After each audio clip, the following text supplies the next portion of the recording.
अब हम पहलगाम के आतंकवादी हमले और अमेरिका के वॉशिंगटन डीसी में हुए आतंकवादी हमले को डिकोड करेंगे। पिछले महीने 22 अप्रैल को पहलगाम में आतंकवादियों ने हिंदू पर्यटकों का धर्म पूछने के बाद उन्हें उनकी हत्या की, गोलियों से भून दिया।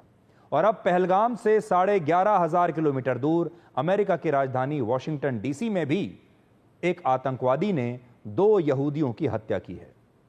इस घटना के बाद अमेरिका और पश्चिमी देशों को यह समझ में आ रहा है कि भारत आतंकवाद को लेकर वर्षों से जो बात बताता आ रहा है, जो चिंताएं जताता रहा है, वो चिंताएं सिर्फ अकेले भारत की नहीं है। ये चिंताएं और ये चैलेंज पूरी दुनिया का है। पहलगाम हो, बर्लिन हो, पेरिस हो या अमेरिका का वॉशिंगटन डीसी, आतंकवाद हर जगह एक जैसा है और इसे दुनिया को अच्छे और बुरे आतंकवाद में बांटना अब बंद कर देना चाहिए। अब तक भारत जब भी आतंकवाद का मुद्दा उठाता था, तब दुनिया के कई देश और खासकर ये पश्चिमी देश इस आतंकवाद को सिर्फ कश्मीर से जोड़कर देखते थे। उन्हें ये एक अलग तरह का आतंकवाद दिखता था जो उनकी समझ में नहीं आता था, और वो ये मानते थे कि भारत में आतंकवादी हमले नहीं हो रहे, बल्कि ये कश्मीर की समस्या का एक, आप समझ लीजिए, ये कश्मीर की समस्या की वजह से हो रहा है। लेकिन अब वॉशिंगटन डीसी के हमले के बाद दुनिया को यह समझ जाना चाहिए कि आतंकवाद कोई कश्मीर अकेले की समस्या नहीं है, बल्कि एक धार्मिक कट्टरवाद है जिसमें लोगों को उनका धर्म देखकर अब उनकी हत्याएं की जा रही हैं। और इन घटनाओं से यह भी पता चलता है कि दुनिया में जितना आतंकवाद हिंदू और यहूदी धर्म के लोगों के खिलाफ हो रहा है, उतना शायद किसी और धर्म के लोगों के खिलाफ नहीं हो रहा। पाकिस्तान, बांग्लादेश और यहां तक कि हमारे अपने देश भारत में भी हिंदुओं पर उनके धर्म के ही कारण कई आतंकवादी हमले और नफरती हिंसा हो रही है।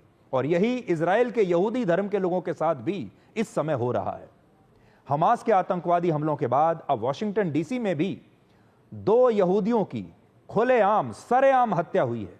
और हत्या करने वाले व्यक्ति ने गाजा और फ्री पैलेस्टाइन यानी आजाद फिलिस्तीन के नारे लगाए और उसने कहा कि फिलिस्तीन को आजाद करिए, और इसलिए वो ये हत्याएं कर रहा है, फिलिस्तीन की आजादी के लिए। ये दोनों जो लोग मारे गए हैं ये यहूदी थे और अमेरिका में इजरायली दूतावास के कर्मचारी थे, यानी इजरायली डिप्लोमेट्स थे, जिनमें एक का नाम था येरोन जो 30 साल का था और इजरायली दूतावास में रिसर्च असिस्टेंट था। जबकि जो लड़की आपको दिखाई दे रही है उसके साथ, उसका नाम है सारा लिन और ये 26 वर्ष की थी और इजरायली दूतावास के पब्लिक डिप्लोमेसी डिपार्टमेंट में ये भी काम करती थी। जिस वक्त ये घटना हुई उस समय ये दोनों लोग वॉशिंगटन डीसी के एक यहूदी संग्रहालय के एक कार्यक्रम में शामिल होने के बाद वहां से बाहर निकल रहे थे, लेकिन वहां एक आतंकवादी इनका इंतजार कर रहा था और उसने गोली मारकर इन दोनों की हत्या कर दी। और इसके बाद यह व्यक्ति फ्री पैलेस्टाइन के नारे लगाने लगा, फिलिस्तीन की आजादी के नारे लगाने लगा और कहने लगा कि उसने ये हत्याएं गाजा और गाजा के लोगों के लिए की हैं।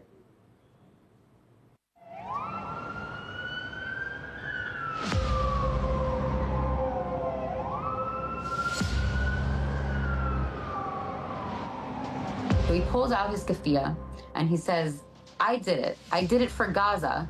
Free, free Palestine. And he's chanting this. And then suddenly the police come in and they arrest him.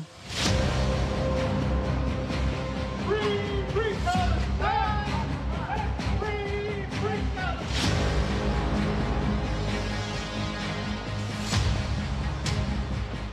We believe the shooting was committed by a single suspect. He approached a group of 4 people, produced a handgun, and opened fire, striking both of our decedents.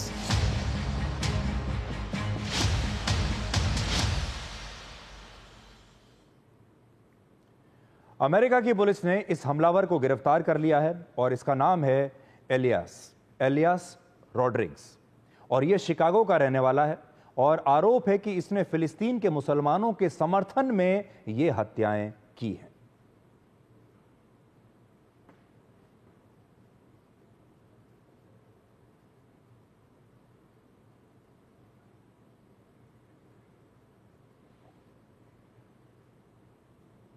America के राष्ट्रपति Donald Trump ने भी इस घटना की निंदा की है और कहा है कि दुनिया से यहूदी विरोधी भावनाएं खत्म होनी चाहिए, जबकि इजराइल के प्रधानमंत्री बेंजामिन नेतन्याहू ने कहा है कि उनका देश इस घटना का बदला जरूर लेगा।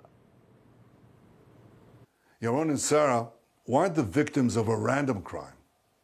The terrorists who cruelly gunned them down did so for one reason and one reason alone. He wanted to kill Jews. And as he was taken away, he chanted, "Free Palestine." This is exactly the same chant we heard on October 7th. America में Israel के राजदूत ने कहा है कि उनके जिन 2 कर्मचारियों की हत्या हुई है वो बहुत जल्द शादी करने वाले थे, लेकिन उससे पहले ही इन दोनों की हत्या कर दी गई।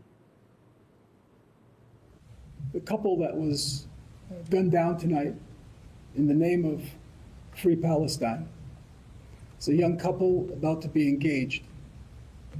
The young man purchased a ring this week with the intention of proposing to his girlfriend next week in Jerusalem. They were a beautiful couple who came to enjoy an evening in Washington's Cultural Center. बड़ी बात देखिए, 2 यहूदी युवा जो बहुत जल्द शादी करने वाले थे, एक नई जिंदगी शुरू करने वाले थे, अमेरिका में इजराइल के दूतावास में काम करते थे और इनकी हत्या कर दी गई, सिर्फ इसलिए क्योंकि वो इजराइल के हैं, सिर्फ इसलिए क्योंकि वो यहूदी हैं। और हत्या किसने की है?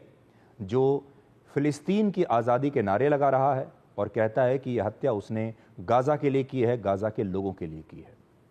ये पहली बार नहीं है जब इजराइल के एम्बेसी के स्टाफ को दूसरे देशों में निशाना बनाया गया है।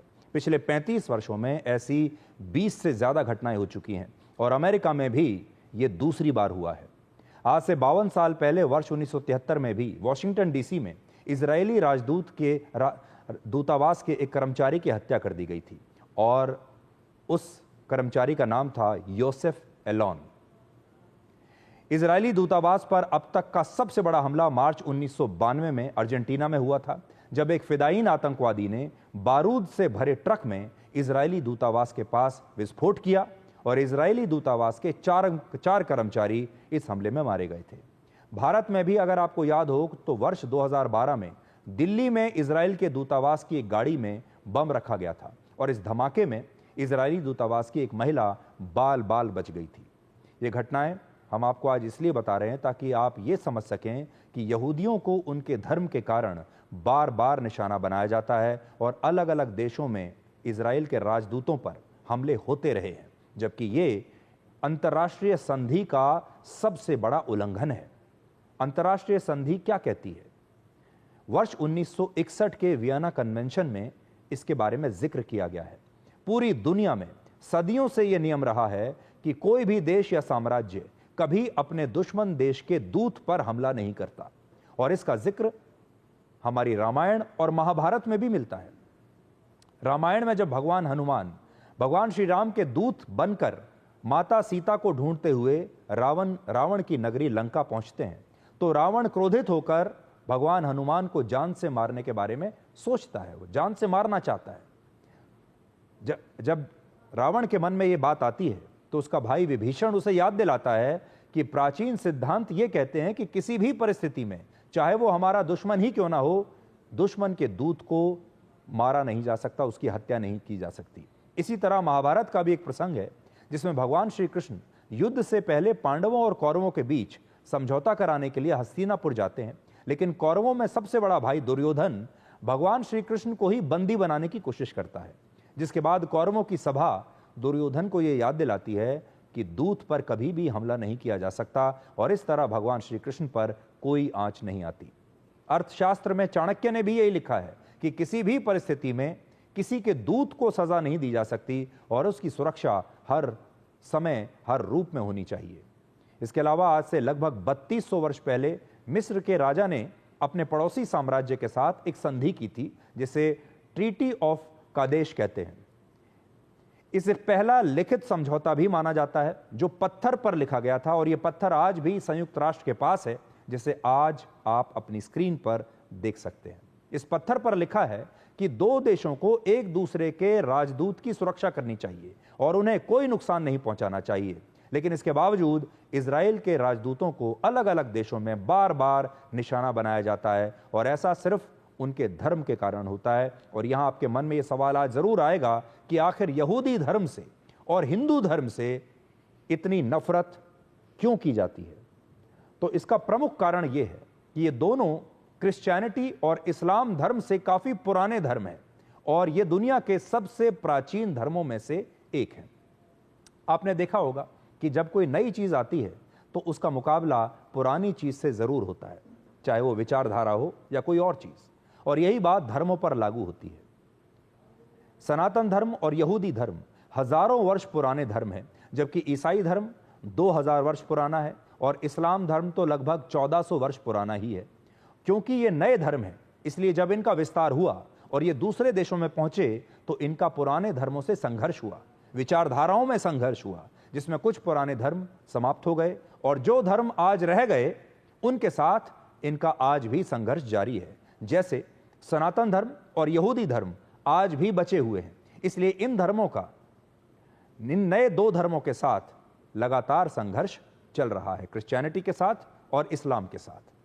यहां आपको यह बात भी समझनी होगी कि ईसाई धर्म, इस्लाम धर्म और यहूदी धर्म तीनों एक दूसरे से जुड़े हुए हैं। ईसाई धर्म को शुरू करने वाले जीसस क्राइस्ट खुद एक यहूदी थे, और क्योंकि उन्हें यहूदी होते हुए उन्होंने एक अलग धर्म ईसाई धर्म को बनाया, शुरू किया, इसलिए यहूदियों ने उन्हें सजा दी, और इसी बात के कारण ईसाई धर्म के लोगों ने सैकड़ों वर्षों तक यहूदियों को सजा दी और उन पर अत्याचार किए और यहूदियों से इसका बदला लिया। इसी तरह इजराइल के भूखंड पर जब अरब के मुसलमानों का कब्जा हुआ और बाद में यहूदियों ने इन फिलिस्तीनी मुसलमानों को इनकी भूमि से हटाकर वहां फिर से इजराइल नाम का एक देश बना दिया, तो इस्लाम धर्म और यहूदी धर्म के बीच भी संघर्ष शुरू हो गया, जो आज तक चला आ रहा है।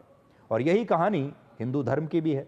एक जमाने में भारत में अधिकांश आबादी सिर्फ सनातन धर्म की थी, लेकिन बाद में जब इस्लाम धर्म की उत्पत्ति हुई और मुस्लिम आक्रमणकारी भारत आए तो इन दोनों धर्मों में भी एक टकराव शुरू हुआ, और सैकड़ों वर्षों के बाद स्थिति यह हो गई कि 1947 में जब भारत आजाद हुआ तब धर्म के आधार पर भारत का पहला बंटवारा हुआ और हिंदू और मुसलमानों में भारत का बंटवारा करना पड़ा। भारत और पाकिस्तान अलग अलग हुए, और अब भी पहलगाम में जो हमला हुआ उसमें आतंकवादियों ने धर्म के आधार पर अपनी नफरत दिखाई, और यही नफरत अब वॉशिंगटन डीसी में यहूदियों के खिलाफ देखी गई है।